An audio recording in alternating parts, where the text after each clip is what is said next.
Mari kita tundukkan kepala, kita masuk dalam doa. Bapa dalam surga, kami bersyukur kalau saat ini kami mau mendengar firman, kiranya Tuhan sendiri berbicara melalui hamba-Mu untuk membawa kami masuk di dalam pengertian tentang firman-Mu. Apa yang Engkau mau berikan pesan untuk kami, agar kami mengerti, untuk kami boleh bukan sekedar mendapat informasi, tetapi ada pesan yang boleh kami jalankan dalam kehidupan kami masing. Semakin kami boleh hidup berkenan padamu. Terima kasih Tuhan, kami serahkan seluruh waktu ini dalam tangan-Mu. Dalam nama Tuhan Yesus kami sudah berdoa. Amin. Baik, saudara kekasih, kita bersyukur kalau hari ini kita masih dalam suasana tahun baru Imlek. Ya, izinkan saya dari mimbar ini menyampaikan selamat tahun baru Imlek, atau kita juga boleh bilang Kungsi Singniet, ya, atau Sin Chun Kyong Hee. Ya, bagi sesuatu ketentuan dalam tradisi sebelum liwat Cap Gome masih boleh kita mengucapkan selamat, tapi setelah lewat Cap Gome sudah Kyonghi-nya itu semua berhenti. Artinya kita kembali dalam kehidupan menjalani apa yang kita harapkan di dalam satu tahun yang baru. Ya, saya bersyukur kalau kita boleh terus di dalam Tuhan menjalani kehidupan kita.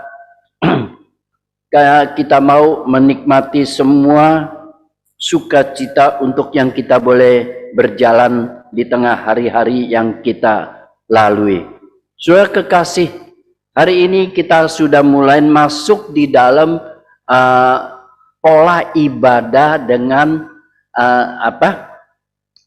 suatu ketentuan yang ketat. Ya, saya mengharap emang tidak ada yang datang kecuali hanya beberapa yang tugas. Ya, tapi karena yang sudah datang ya saya tidak bisa usir untuk pergi. Ya, tapi karena situasi COVID yang begitu melonjak tinggi, yang memberikan sesuatu peringatan dari pemerintah bahwa sebaiknya tidak keluar rumah bagi usia di atas 60 tahun. Saya bingung kalau saya dibatasi nggak boleh, saya nggak khotbah hari ini. Tetapi hari ini kita tetap bersyukur, sekalipun COVID mau naik tinggi sampai seperti apa, namun kita percaya masih kita ada dalam perlindungan Tuhan. Kita masih menikmati Tuhan menjaga kita dengan kuasa-Nya. Tetapi kita juga tidak bisa lalai mengambil tanggung jawab kita untuk menjaga protokol kesehatan. Ya, maka itu selalu dianjurkan oleh dokter, jangan stres, itu adalah paling penting. Kedua, makan dengan gizi penuh vitamin yang banyak. Ketiga adalah apa? Benar kita mesti banyak jemur, dan ada kegiatan terutama yang paling penting, kita harus percaya dalam doa untuk menjalankan hari-hari kita. Baik saudara kekasih, hari ini kita akan masuk di dalam satu tema, yaitu tema di dalam Februari, yaitu Februari. Sepanjang 4 minggu ini kita akan membahas tentang mengenal diri sendiri sebagai ciptaan yang istimewa. Ya, artinya sepanjang 1 bulan ini kita berbicara tentang siapa manusia dan bagaimana sepatutnya manusia dan dalam kehidupan. Dan semua berkaitan untuk kita bisa mengenal diri kita adalah sebagai ciptaan yang istimewa. Nah, minggu ini khususnya kita membahas di dalam minggu pertama adalah manusia diciptakan segambar dengan Allah. Yaitu diambil dari Kejadian pasal 1 ayat 26 sampai yang ke-27, demikian firman Tuhan.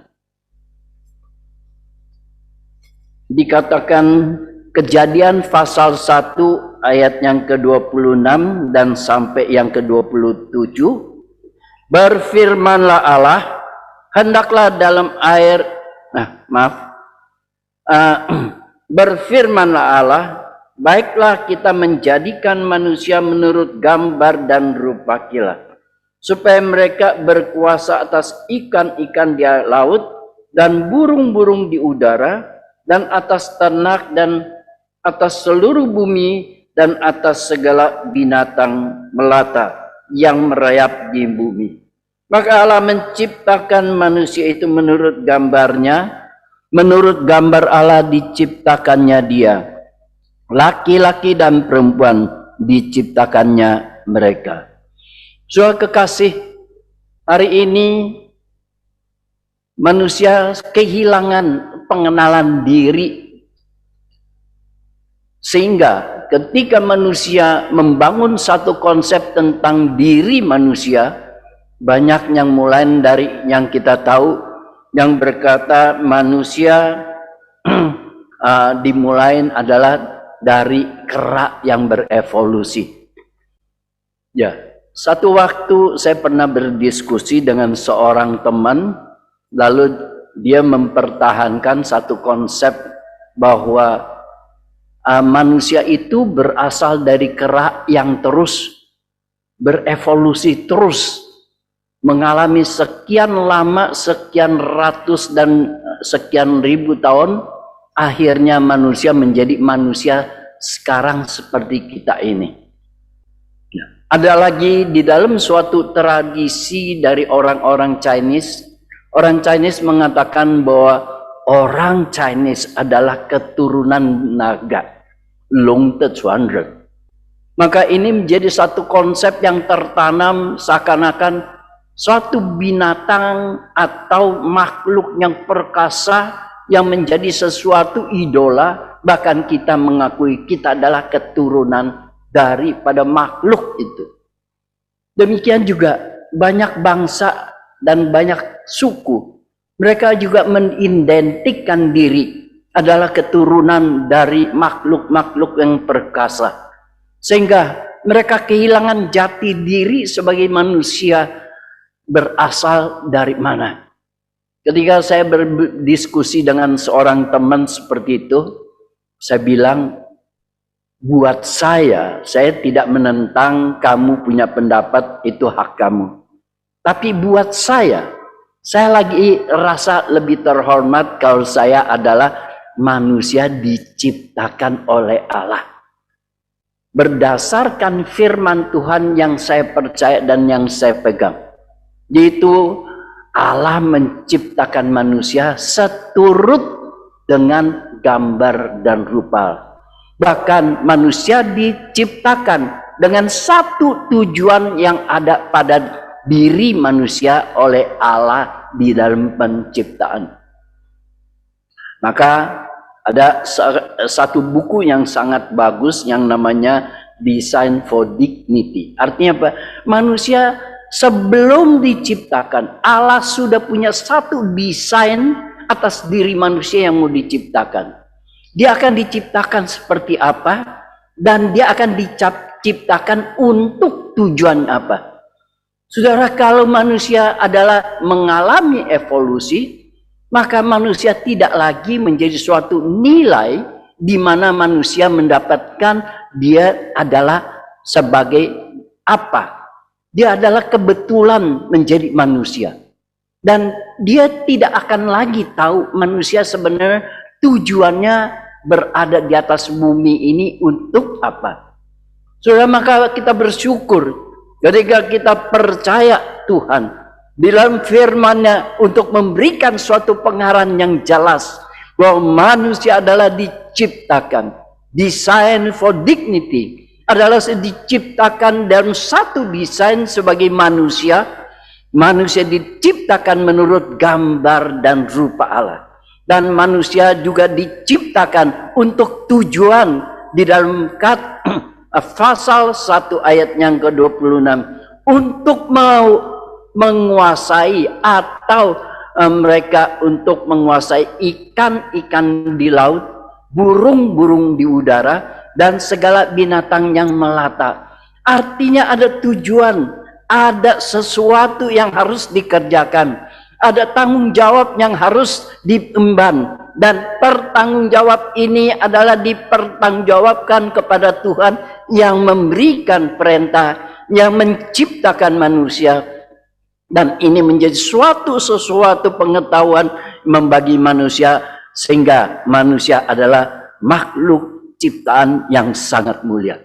Saudara kekasih, mari ketika kita melihat bagaimana pengertian manusia diciptakan segambar dengan Allah.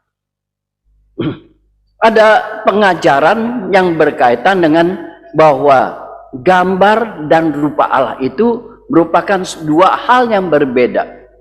Ya, bahkan mungkin saudara pernah dengar pendeta yang terkenal juga sudah sampaikan hal ini, bahwa ketika manusia jatuh di dalam dosa, maka yang ada cuma rupa Allah yang ketinggalan, gambarnya hilang.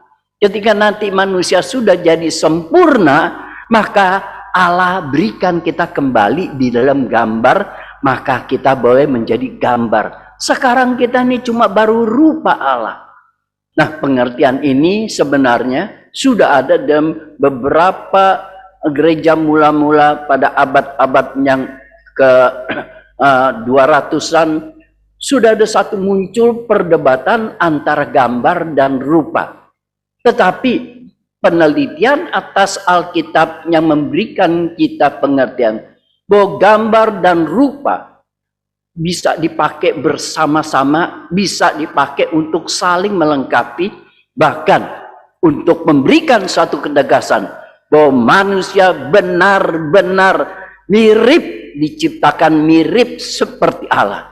Maka Matius pasal 8 ayat yang ke-6 dan ke-7 mengatakan bahwa namun engkau telah membuatnya hampir sama seperti Allah dan telah memahkotanya dengan kemuliaan dan hormat. Engkau membuat dia berkuasa atas buatan tanganmu. Segala-galanya telah engkau letakkan di bawah kakinya.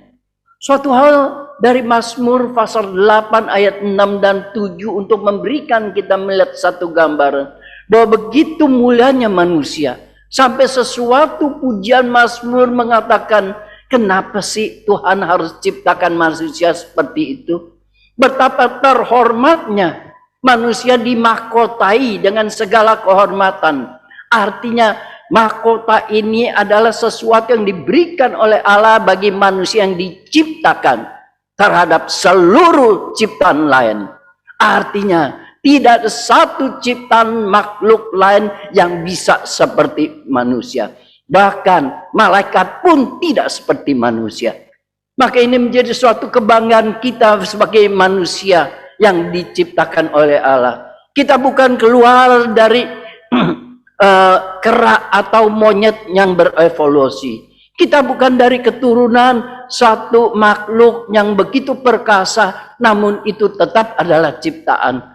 Ciptaan yang tidak punya tujuan. Ciptaan yang tidak punya sesuatu keberadaan diri dan memberikan arti bagi dirinya.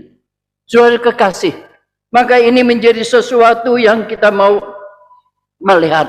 Begitu pentingnya ketika sebagai anak-anak Tuhan, engkau dan saya, kita sebagai orang percaya, kita melihat nilai diri waktu kita diciptakan. Kita adalah seperti Allah, namun bukan Allah. Ini menjadi sesuatu yang perlu kita tanamkan. Kita seperti Allah, tetapi kita bukan Allah.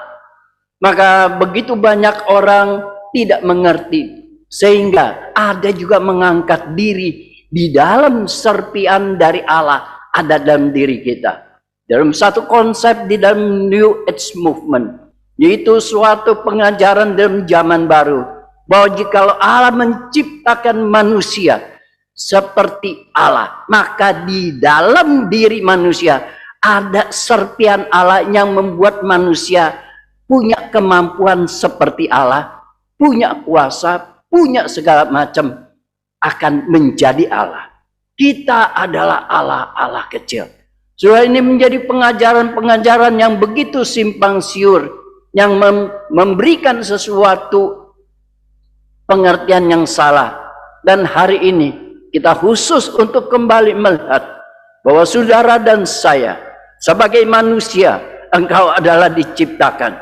Artinya kita adalah diciptakan dengan satu desain sebagai manusia yang seturut apa yang Allah ingin ada di atas bumi.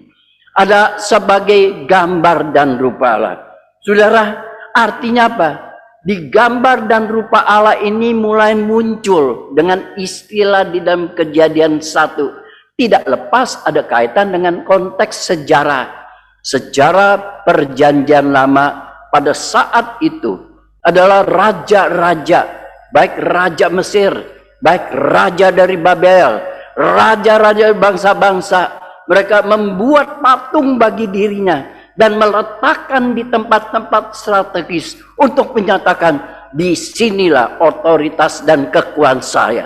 Disinilah saya nyatakan kemuliaan dan keagungan saya.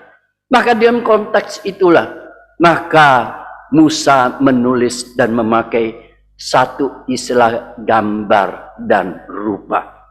Hari ini saudara, ini menjadi satu konteks untuk kita melihat.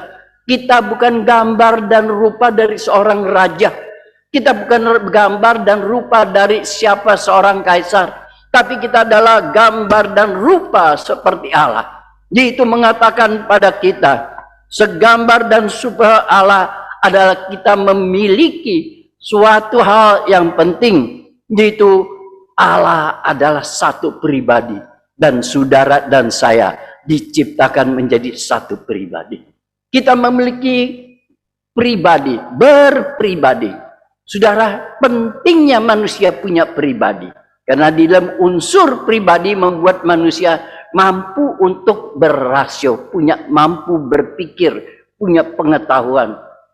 Manusia punya emosi. Yaitu manusia punya perasaan dan bisa menikmati dan merasakan dalam segala interaksi dengan kehidupan. Manusia punya kehendak. Inilah sebagai suatu gambaran di mana segambar dengan Allah. Satu pribadi, yaitu pribadi Allah. Dan manusia adalah pribadi. Kita bersyukur, kalau enggak kita enggak beda dengan seekor binatang. Kita diciptakan cuma tahu makan dan tidur. Kita paling-paling juga cuma kawin dan beranak. Kita tidak pernah berpikir dengan suatu rencana. Kita tidak pernah punya satu rancangan. Kita tidak punya sesuatu perasaan senang saling mencintai. Kita hanya seperti binatang yang punya naluri. Manusia adalah pribadi yang memiliki kemampuan berpikir. Kita punya rasio, kita mampu berpikir. Kita mampu merancang, mampu untuk melakukan sesuai dengan rancangan yang telah kita pikirkan. Supaya bisa nikmati hubungan sesama manusia, untuk mengasihi, untuk merasakan sesuatu yang keindahan, bisa merasakan ada suatu kesedihan, tidak hanya sekedar untuk rasa senang dan susah. Semua ini adalah satu pribadi yang Tuhan ciptakan ada dalam diri kita. Seperti Tuhan punya rancangan. Seperti Tuhan mampu berpikir. Seperti Tuhan mampu punya mengetahui segala sesuatu. Apa yang sedang terjadi. Dan apa yang sudah terjadi. Apa yang saya pikirkan untuknya akan datang. Soal ini menjadi penting untuk saudara dan saya. Untuk kita boleh bersyukur. Dan saudara, kalau kita tidak punya emosi, emosi kita salah, ini akan membuat kita sedih, ada kematian malah kita ketawa. Bahkan mungkin kita sama sekali tidak punya reaksi, karena kita tidak punya emosi, kita tidak bisa punya merasakan terhadap sesuatu yang terjadi dalam lingkungan kita, dalam situasi kita. Kita bersyukur kalau kita diberikan, diciptakan sebagai pribadi punya kehendak. Saudara, kalau saudara tidak punya kehendak, saudara nggak tahu besok mau jadi apa. Hansen besok mau jadi apa Hansen? Engkau tidak tahu. Enggak bisa punya berpikir, enggak punya kehendak.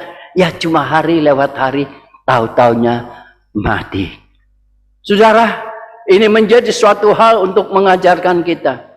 Jika engkau adalah sadar sebagai pribadi yang diciptakan, maka dengan pikiranmu, dengan emosimu, dengan kehendakmu, engkau pakai sesuai dengan apa yang Tuhan inginkan. Itu menjadi sesuatu yang boleh membuktikan kita sebagai manusia diciptakan menurut gambar dan rupa.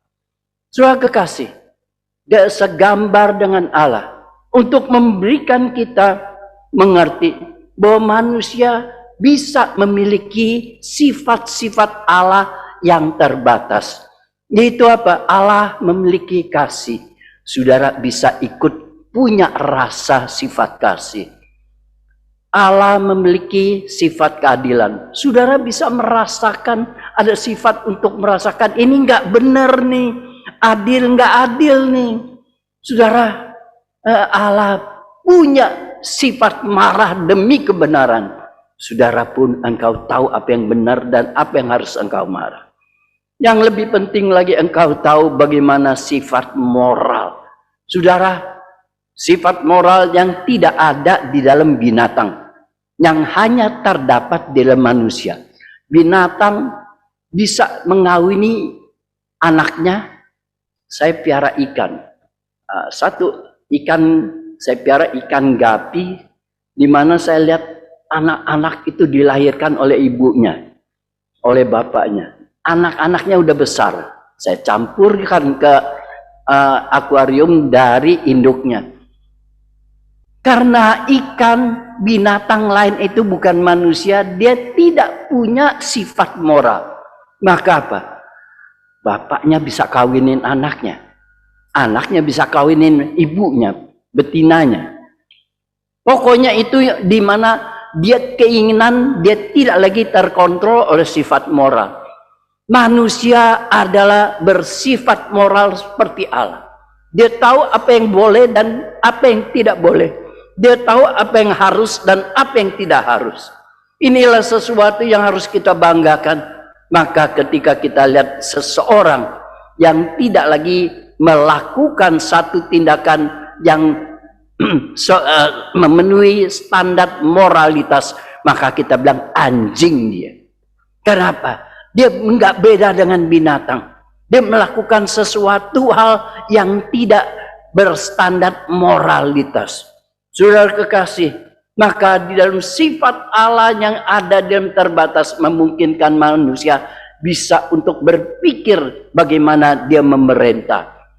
Bagaimana seorang pemimpin bisa memerintah. Kalau tidak, saudara, manusia saling untuk tidak bisa diperintah dan terjadilah saling memusnahkan, saling menindas dan saling membinasakan. Sudah sesuatu hidup yang perlu ada satu sifat pemerintahan dan kekuasaan yang ditunjukkan. Seperti bagaimana Allah menunjukkan kuasa pemerintahan di dalam mengatur sesuatu. Inilah yang perlu dimiliki oleh manusia. Terlebih lagi manusia punya rasa bertanggung jawab. Kenapa? Sifat tanggung jawab ini adalah ada dalam diri Allah, bertanggung jawab terhadap dirinya, terhadap apa yang dia ciptakan di dalam alam semesta ini. Sehingga saudara, ini sifat-sifat yang terbatas dari Allah ada dalam diri saudara, karena saudara adalah gambar dan rupa Allah. Dan segambar Allah untuk membawa manusia mengerti bagaimana Allah ingin manusia bisa berelasi dengan Allah. Saudara, kucing tidak bisa berelasi dengan anjing. Kerbau tidak bisa berelasi dengan buaya. Kenapa? Di dalam suatu jenis yang berbeda, di dalam sesuatu karakter yang berbeda. Tetapi kita diciptakan segambar untuk kita boleh berelasi. Kita tahu siapa Allah, kita perlu Allah, kita berrelasi dengan Allah, kita berkomunikasi dengan Allah, kita bisa bersekutu dengan Allah. Saudara, sekalipun ketika manusia jatuh dalam dosa, gambar Allah rusak total, tetapi bukan berarti mereka kehilangan untuk bisa berelasi. Mereka salah arah, mereka kehilangan sasaran, mereka melihat alam yang merasa punya kekuasaan di atas diri manusia, mereka menyembah dia. Mereka terus di situ membangun satu hubungan. Manusia yang sudah jatuh dalam dosa membuat manusia menyimpang, tidak lagi melihat objek penyembahan dia adalah Allah yang pencipta. Di dalam hidupnya mereka mengambil keputusan tidak lagi menurut apa yang Allah kehendaki. Mereka melakukan segala menurut apa yang menurut mereka baik. Kejahatan dan segala itu pun menjadi suatu. Hari ini menjadi suatu hal yang perlu kita pikirkan baik-baik. Jika kita di dalam Kristus, kita dipulihkan menjadi manusia-manusia yang kembali dalam gambar Allah. Bagaimana seharusnya kita hidup? Ini menjadi suatu persoalan yang perlu kita pikirkan dan renungkan baik-baik. Saudara, ketika manusia dikatakan segambar dan rupa Allah, jatuh dalam dosa, maka itu Roma pasal 3 ayat 23 sampai 24 mengatakan karena semua orang telah berbuat dosa dan telah kehilangan kemuliaan Allah, dan oleh kasih karunia telah dibenarkan dengan cuma-cuma karena penebusan dalam Kristus. Saudara, ketika manusia jatuh di dalam dosa, dikatakan menghilangkan kemuliaan Allah. Artinya saudara, Allah ciptakan manusia untuk sebagai representatif menyatakan kemuliaan Allah di atas bumi ini. Kemuliaan Allah harus muncul dan dipancarkan melalui manusia. Maka itu menjadi sesuatu hal yang begitu serius. Ketika manusia jatuh dalam dosa, kemuliaan Allah tidak lagi terpancar dari diri manusia. Yang terpancar adalah bayangan-bayangan yang gelap, bayangan-bayangan yang rusak, yang membuat orang tidak lagi bisa melihat bahwa Allah dari kehidupanmu, dari pikiranmu, dari perkataanmu, dari tindakanmu. Saudara kekasih, hari ini kita mau kembali untuk untuk melihat kembali sebagai manusia gambar dan rupa Allah. Harusnya kita menjadi representatif Allah. Artinya adalah perwakilan Allah di atas bumi untuk menyatakan kemuliaan Allah. Saudara, kemuliaan Allah adalah ketika manusia di dalam Kristus yang sudah dibeli untuk kembali di dalam hubungan dengan Allah, sehingga dia dipulihkan gambarnya. Di dalam gambar yang dipulihkan, seharusnya dia hidup kembali memancarkan kemuliaan Allah. Maka melalui hidup kita, tindakan kita, sikap kita, perkataan kita, kita harus memancarkan kemuliaan Allah untuk dunia yang gelap melihat dan mengerti bahwa kita berbeda. Maka di dalam Roma pasal 12 ayat yang ke-1 mengatakan, persembahkanlah tubuhmu sebagai persembahan yang hidup, yang kudus dan yang berkenan. Tidak berhenti sampai di situ. Lalu dikatakan, jangan serupa dengan dunia. Perbaruilah akal budimu. Artinya kita di dalam Kristus yang sudah dipulihkan gambar dan rupa Allah. Kita adalah orang yang menunjukkan hidup kita memuliakan Allah dengan cara berpikir kita, cara kita bersikap, cara kita bertindak, cara kita berkata-kata. Kita berbeda dengan dunia. Maka Paulus sering memakai kata-kata manusia baru dengan manusia lama, yang memberikan suatu indikator bahwa kita adalah kembali di dalam gambar Allah di dalam Kristus. Saudara, kita bersyukur Sering waktu orang bertanya, khususnya dalam teologi kaum awam, banyak pertanyaan yang muncul. Kenapa Allah nggak memberikan kesempatan untuk keselamatan bagi malaikat yang berdosa? Saudara, kita tahu malaikat yang berdosa itu adalah yang kita sebut setan atau iblis, roh-roh jahat. Kenapa Allah tidak berikan kesempatan untuk mereka boleh bertobat, tidak memberikan jalan mereka boleh kembali diselamatkan? Karena mereka tidak diciptakan dalam gambar dan rupa Allah.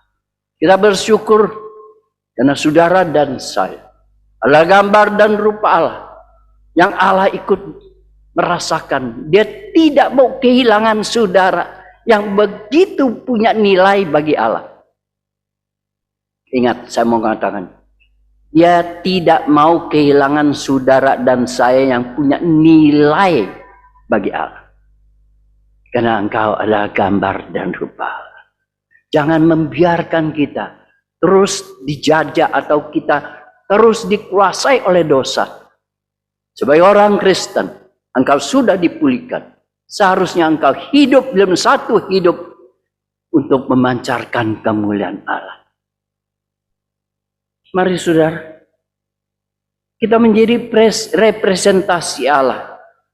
Yaitu kita diberikan untuk menguasai dan mengelola dunia ini.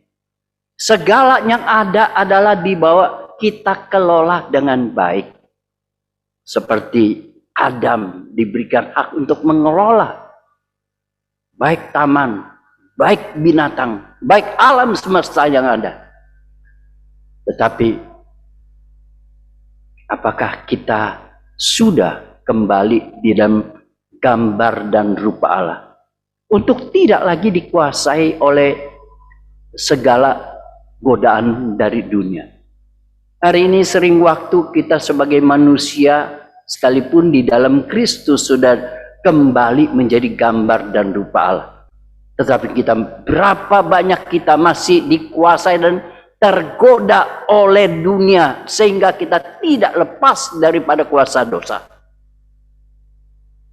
Konsep ini perlu penting bagi saudara dan saya. Tidak penting orang bisa khotbah seberapa hebat. Tidak penting orang boleh tiap hari mengatakan haleluya. Tapi bagaimana hidup kita? Apakah masih dibawa kekuasaan, dikuasai oleh godaan dunia, oleh nafsu, oleh segala, oleh kekayaan, tanpa kita memikirkan bahwa kitalah yang harus berkuasa di atas apa yang telah Tuhan ciptakan dan Tuhan sediakan. Mari saudara, biar kita boleh sadar sebagai gambar dan rupa Allah. Kita adalah orang-orang yang diberikan kuasa. Kita menaklukkan, bukan kita ditaklukkan. Kita berkuasa, bukan dikuasai oleh dunia. Kita tidak dikuasai oleh dunia. Segala hal tidak bisa menguasai kita. Segala hal tidak bisa mentaklukkan kita. Sehingga kita kehilangan jati diri kita. Mari kembali. Sebagai gambar dan rupa, kita mampu untuk berubah. Memperbarui diri terus hari demi hari. Untuk lebih menunjukkan bahwa gambar yang dari Allah dalam diri kita semakin hari semakin tampak, semakin hari semakin memberikan satu pengaruh dalam kehidupan saudara terhadap di mana saudara ada. Mari saudara kekasih, maka di dalam gambar dan rupa Allah membawa kita boleh merasa bahwa persekutuan di dalam dengan Allah. Hari ini saudara, engkau rajin doa dari pagi sampai malam, tetapi doamu hanya untuk memikirkan bukan dalam hal, bukan persekutuan yang indah.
diri dengan Allah.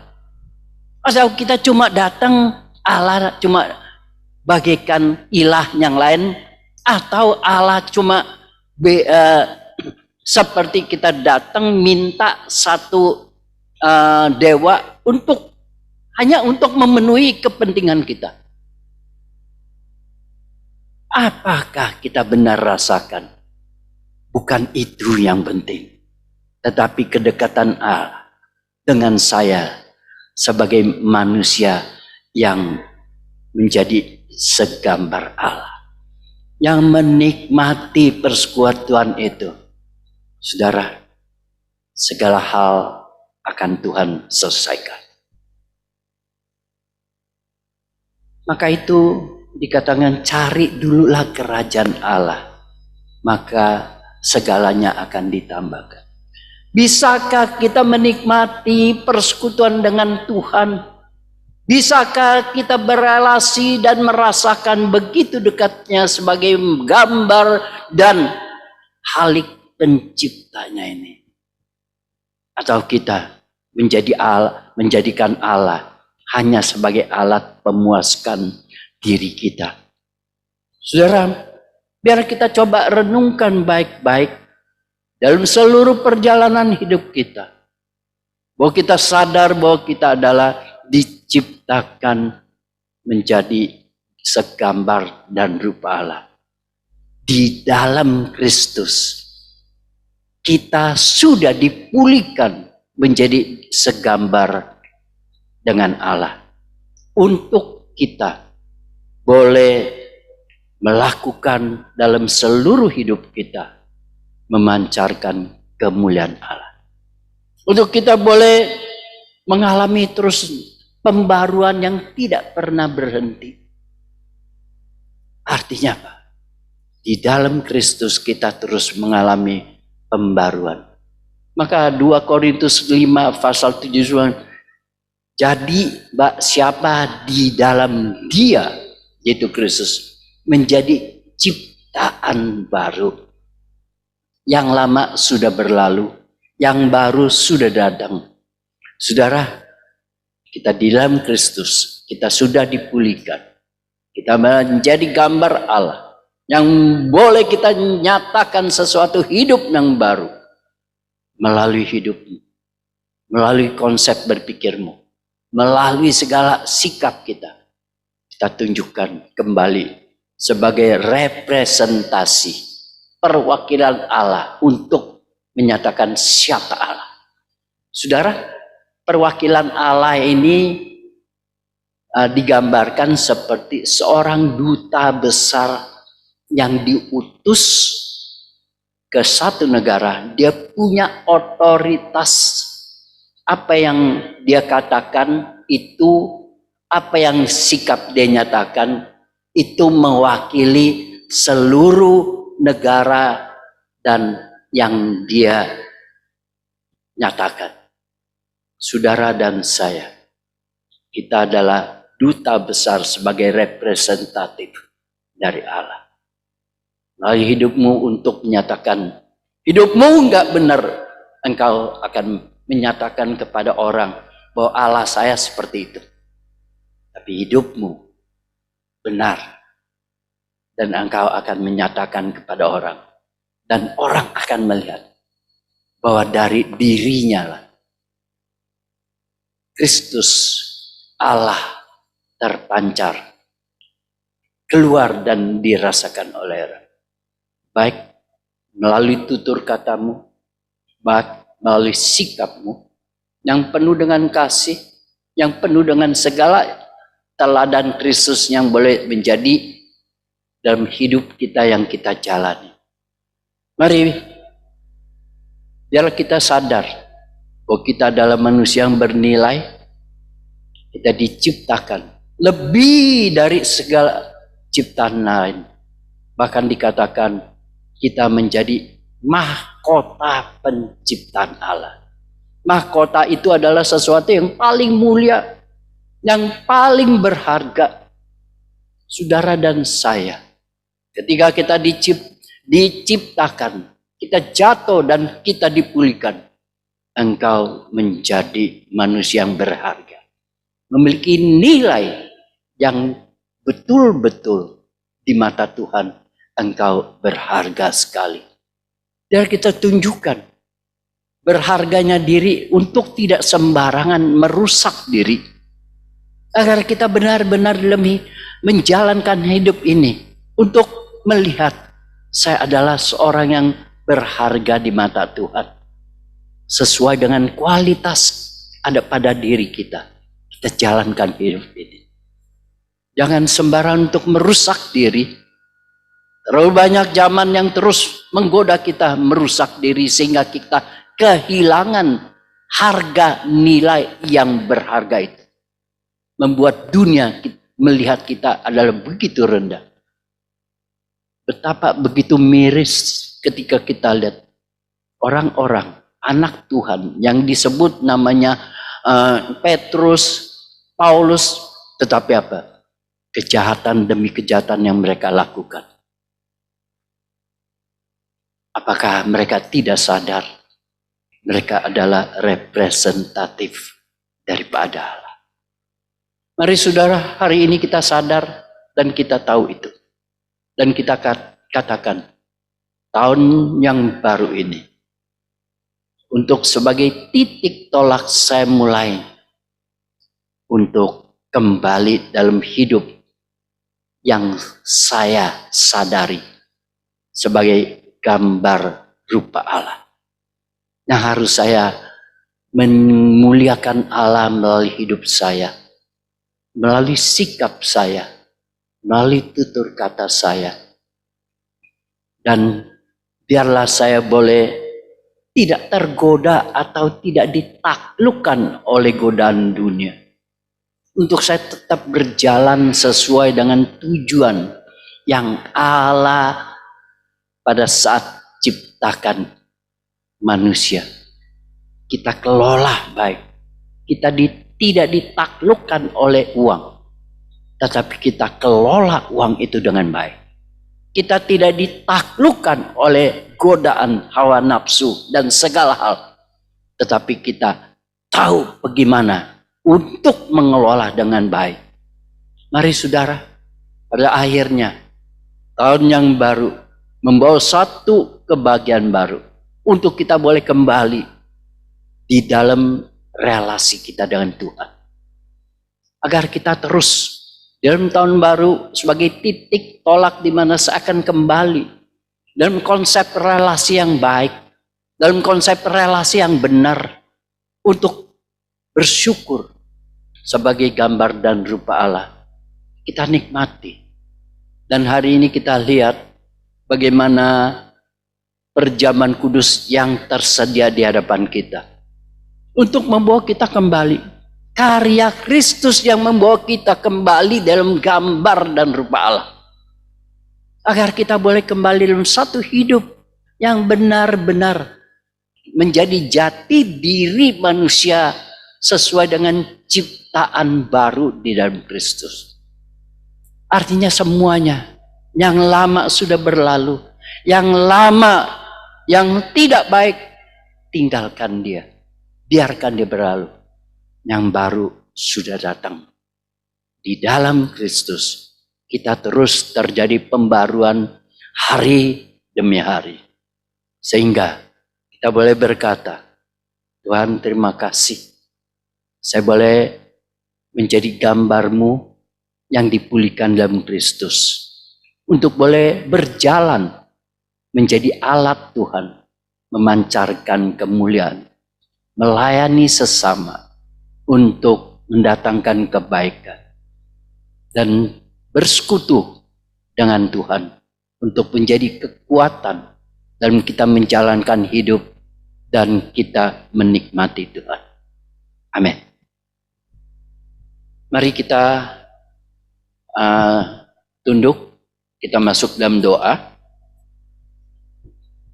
Tuhan, kami bersyukur agar kami mengerti hari ini bahwa kami adalah diciptakan di dalam Kristus menjadi segambar dengan Allah. yaitu kami menteladani Kristus dalam kehidupan kami, menjalankan apa yang diajarkan Kristus. Bagaimana kami boleh bersekutu dengan Tuhan di dalam Kristus. Bagaimana kami boleh bersikap terhadap sesama kami. Ajarkan kami tidak ditaklukkan oleh godaan dunia. Ajarkan kami tidak ditaklukkan atau dikuasai oleh hawa nafsu kami yang tidak sesuai dengan kehendak Tuhan. Ajarkan kami boleh menikmati di dalam kami berelasi, kami di dalam berkomunikasi. Bukan sebagai suatu kewajiban, tetapi hanya merupakan suatu kenikmatan bagi setiap anak-anak Tuhan. Hari ini kami bersyukur untuk perjamuan kudus yang tersedia, untuk membawa kami mengingat kembali karena karya Kristus, maka gambar Allah